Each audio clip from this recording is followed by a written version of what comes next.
Hello my lovelies, and welcome back to the Brown Butter Sage channel.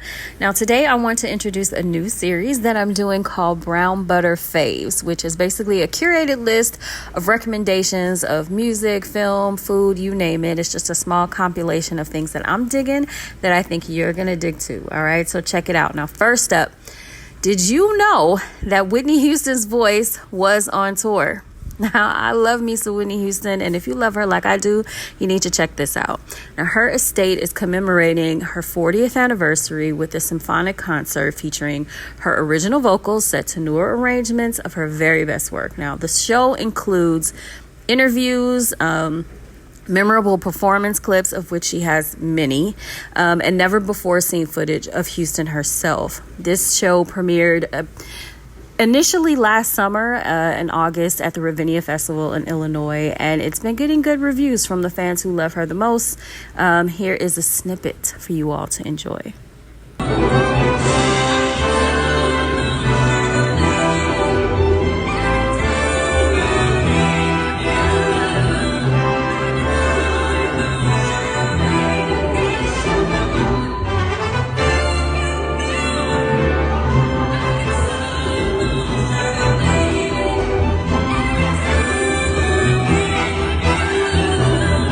And I doubt that this video actually does it justice, because to be in a room with full orchestration and listening to original vocals from Whitney, it's just got to be a powerful experience.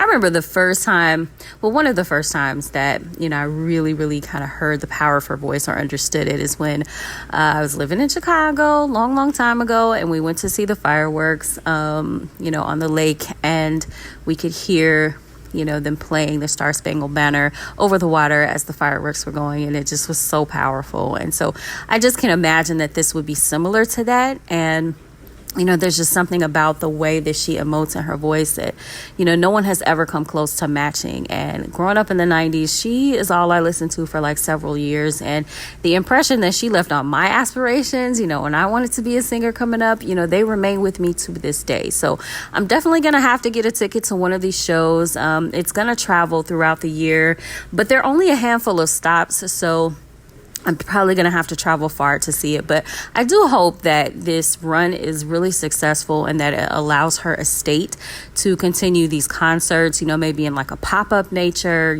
for her birthday or other special like Whitney occasions, because I just think her voice is really perfect for this sort of concert structure. And I think it's a great way for, an estate to stay current while honoring an artist, and their legacy. And it's a great way to keep fans engaged, continue to stay engaged, with their work. So I don't know. I'm going to check it out. And like I said, I don't think a lot of people have necessarily heard about it, but I wanted to put you all on this just so that you can know that it's around. And I don't know, we can kind of hope together that we see more of this from Whitney's estate, and maybe it'll encourage other estates to do a similar thing. Could be cool.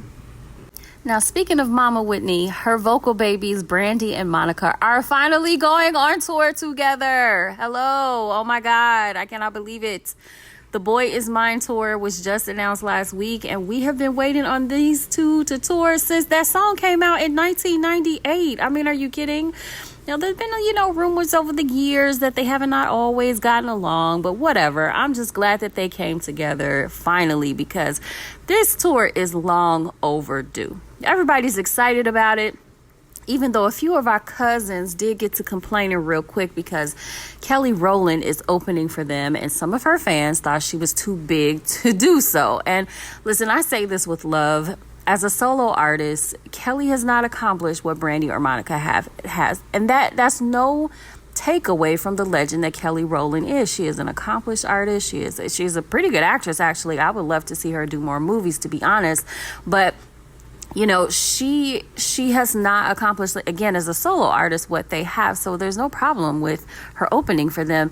And she doesn't have a problem opening for them, so neither should anybody else. It's just kind of weird. And I don't understand why we can't just celebrate good news when we get it anymore, because this is really good news. Like I said, it's long overdue, and we should just be able to enjoy what's coming. So I don't get it. Like, be happy, embrace happiness, embrace good things, and stop trying to find like weird things to complain about, because that's getting exhausting. Anyway, the press has been really cool for the tour. They were on GMA, and they actually did this little cute little interview of each other, where they asked each other these cute little questions. So check this out. You learned about me that has surprised you. You're sensitive. I'm careful about it. Yes, I am very sensitive. Yeah, I'm careful about it because I care about you and I respect you. I am a straight shooter, and I've just always been forced to be assertive. But I like that about you. I like how much of a leader you are, and a nurturer at the same time. Like, I feel good. I feel strong around you because I'm a shy person. Yeah. So, like, even in this moment, I'm super shy and super nervous and weird. But it's something about your energy that makes me feel like I can do this. I'm strong. You know what I mean? Yes. And that's beautiful to be able to bring that out of somebody else. Yeah. Now, I cannot wait personally to see their tour. I think they're going to be my way this fall. So I'm definitely going to get a ticket. And you guys let me know in the comments if you plan to go see the two of them as well, if you're a fan of Brandy or Monica or both, and if you're excited about the tour. Okay? Now, next up on the music front still is Clipse's new album, which will drop on July 11th. Now, Clipse is a rap duo, for those who don't know, comprised of Gene Malice Thornton and Terrence Pusha T Thornton, who were discovered by Pharrell Williams and got a record deal around 2001. After about 10 years, they went on a hiatus, and they went and kind of did solo projects, and now they're coming back. Now, their new album is all the buzz right now because they have been specifically vocal about issues that they had with Travis Scott, who is another artist, and they exposed Def Jam. The label reportedly wanted to censor a verse on one of their songs where they featured Kendrick Lamar. Kendrick Lamar is always causing trouble over his features. Lord have mercy. But Clipse refused to censor or to remove his verse. And that actually led to a very financially costly departure from Def Jam. They actually had to pay Def Jam to release them because they basically had reached a stalemate.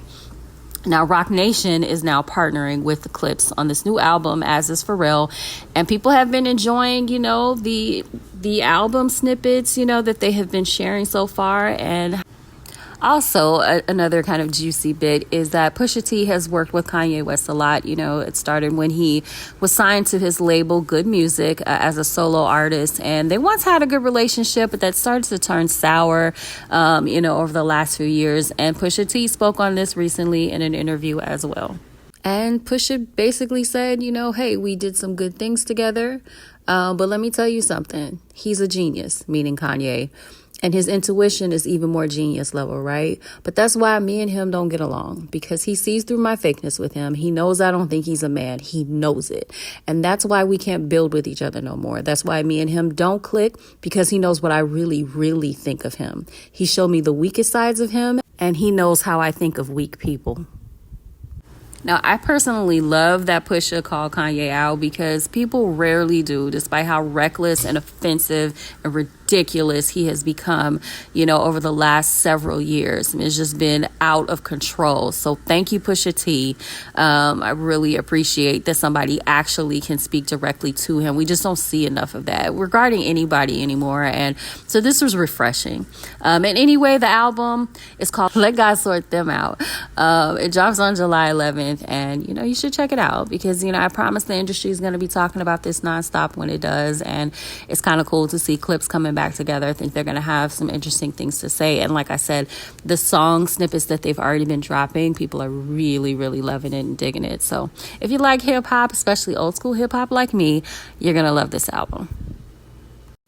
Oh, and while I'm still talking about music, I did want to kind of bring you guys up on this artist that I've been loving for years. Her name is Alex Isley. She is the daughter of Ernie Isley, who's a member of the famous Isley Brothers group. And she's a great singer and a songwriter in her own right. Her Tiny Desk performance premiered just last week, and it's a really good listen. And let me share a little bit of it with you. Why do I keep wanting what doesn't want me? Why do I love you hardly when you hardly see me? Left to learn to help me up from coming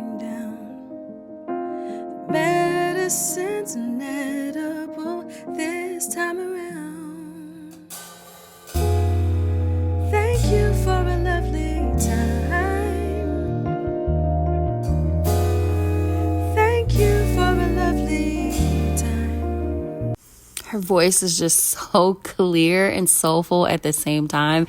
She just really has a vibe, about her. And she performs a bit, but I could honestly use a whole deluxe album from sis. Like, I hope to hear much more music from her soon. I think she performs with her dad a bit, but she does do, performances on her own. She's going to be at the Blue Note in August, and I'm going to go try to see her. But you guys should check out her Tiny Desk, which is on YouTube. She also has her own YouTube channel where you can hear more of her music. So definitely check her out, because you're really going to like, again, how smooth and clear her voice is. And again, she writes, so her lyrics are very insightful as well. Now, on the streaming front, the last 3 episodes of Ironheart will post on July 1st. Please be sure to watch it. The series is still getting review bombed by bigots, but it's a good watch. Like, everybody else who isn't a bigot has really been enjoying this this series, and you guys should really watch it because you would enjoy it as well. And if you haven't streamed the first 3 episodes, then you're kind of in luck, because you'll be able to stream those 3 and go right into the next 3 without kind of skipping a beat. At the end of the 3rd episode, there's a hook that basically really wants you to, really invest you in watching the next 3. So you won't, if you're one of those people who likes to wait to binge episodes of a series, until more of them are posted so that you don't have to wait, then your timing is perfect right now. And like I said, I think you're going to be really happy with the first 3 episodes, but I think the next 3 are going to blow us away. And I hope a lot of people watch it so that it gets enough support, so that, I don't know, maybe they extend it. Maybe we get a film out of it. I don't know. Sky's the limit. But I really do think that the next 3 episodes are going to be great. So check it out. It's on Disney Plus. Now, the last thing I streamed was Mariska Hargitay's documentary about her mom, Jane Mansfield. And this was such a good documentary, you guys. You really should check it out. It features Mariska's family, some family secrets, actually, and really a fuller picture of the iconic entertainer that her mother really was. And Mariska is, of course, our beloved Olivia Benson, from one of the longest running shows in history, Law & Order SVU. In this documentary, Mariska shares a few things about like her mom and, things that we never knew. And she comes to terms, I think, with not only like losing her mother at a young age, but it's like she accepts and she empathizes with her mother's choices and comes to kind of a beautiful conclusion about them after all these years, which is really powerful to see. It's a lovely documentary, and I'm inspired by, how much of a thoughtful storyteller Mariska has become. She produces and directs episodes of SVU.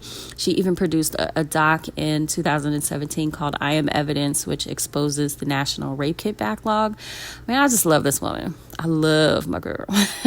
So check it out. It's on HBO Max. Is so good. Like, if you like her, you're really gonna like this. And I don't know, I think a lot of people will be able to relate to family and family secrets and kind of coming to terms with certain things. So y'all should check it out. And last up in culinary news, Red Lobster has seafood boil bags, y'all, and $5 drinks, and they're planning to change the interior. This new CEO is really doing his thing.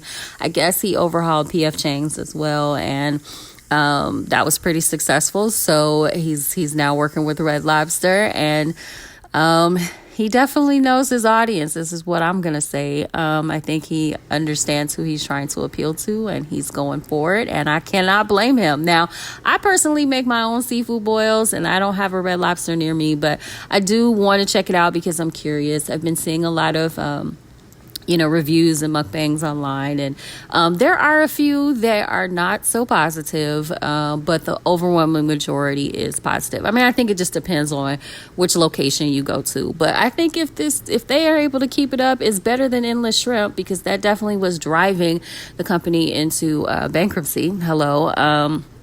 And $5 drinks, and if they update that decor, I think that we're cooking with grease. And I can see folks going to Red Lobster after church on Sunday.